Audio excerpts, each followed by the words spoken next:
Share with me the pieces of your heart, and I will return them to you whole. Welcome to Inner Peace Arts Unscripted. I'm your host, James Coleman, Inner Peace Artist, where if you're here, you're open to the truth as it can be known, following in new ideas and actions, making for a better way of life.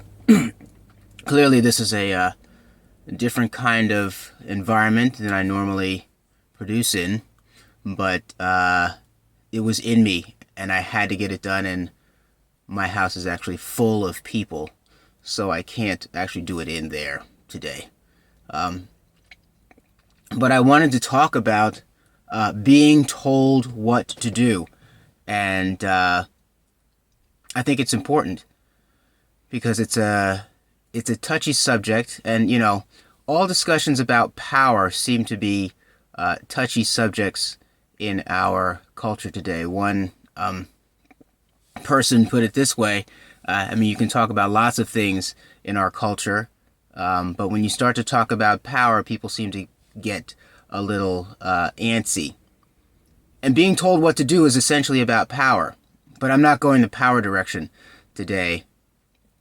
I really want to talk about being told what to do and how people don't like to be told what to do, but want to be told what to do.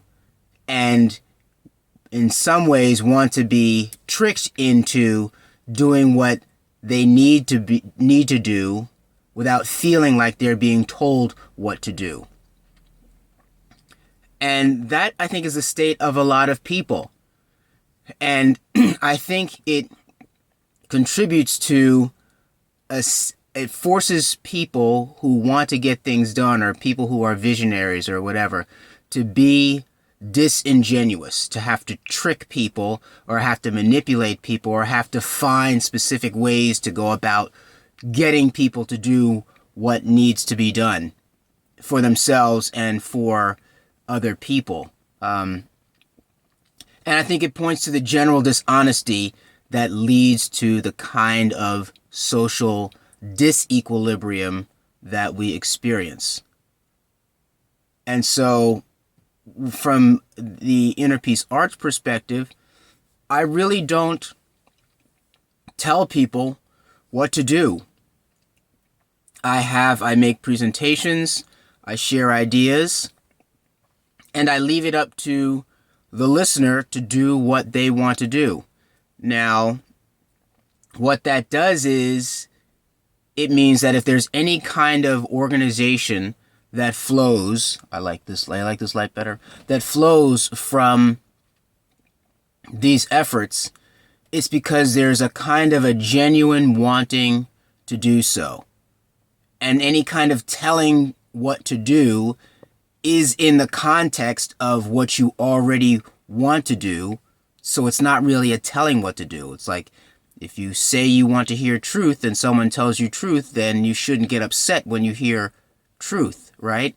You shouldn't be saying, hey, that's not what I wanted to hear and that's not what I wanted to do. Listen, well, you asked me what needed to be done. I told you what needed to be done, and then you freaked out, right? That really shouldn't happen in most Inner Peace Arts contexts. So, that's really the main idea I wanted to share. There's nothing wrong with being told what to do when it fits your agenda.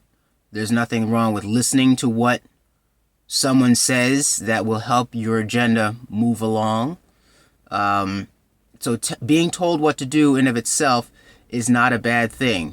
I have started to come to the realization that I don't have all the answers. I mean, that might seem kind of like obvious. But I have been learning that social interactions with these ideas help bring them out, help make them forward, bring them forward, help clarify them. And that doesn't happen by yourself. And when you're in those situations, someone is, they're not telling you what to do, but you're listening to what someone else has to offer and putting yourself in a position where you might have to tell yourself to do something differently because someone else has shared a perspective that is helpful for you. That's what I aim to do here. And so if I'm telling anybody what to do, I'm telling you to do what works for your agenda. Do what works for you, and know that there are rules that are binding in terms of the effectiveness that you can have with what you want to do. So, for example, groups will generally overpower any given individual given the same available technology, right? That seems pretty obvious. But if you're in a social situation and you want to make social change, then you need to have a group. You cannot do it alone when there is a group that's organized with resources that's trying to keep you in a certain place, right?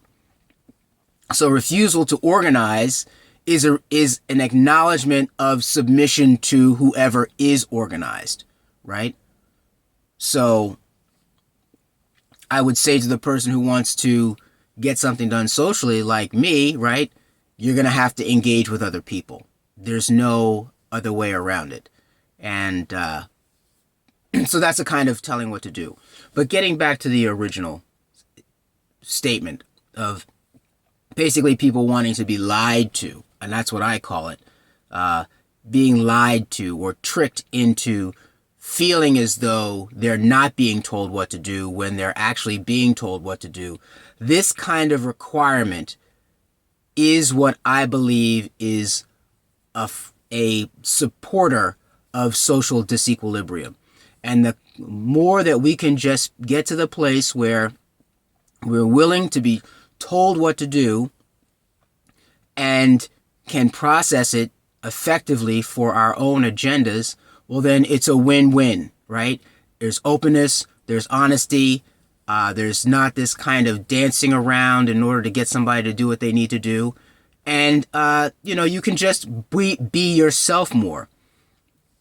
So that's it. I hope you've enjoyed this presentation and that it's, freeing and that you're not afraid to be told what to do and not afraid to tell what to do when it's appropriate, right? There's nothing wrong with that. Yevarechecha Adonai ve'yishmerecha, Ya'er Adonai panav elecha v'chuneka, Yisa Adonai panav elecha ve'yasem lecha shalom. May the Lord bless you and keep you. May the Lord make his face shine upon you and be gracious to you. May the Lord lift up his countenance upon you and grant you shalom. Have a great day.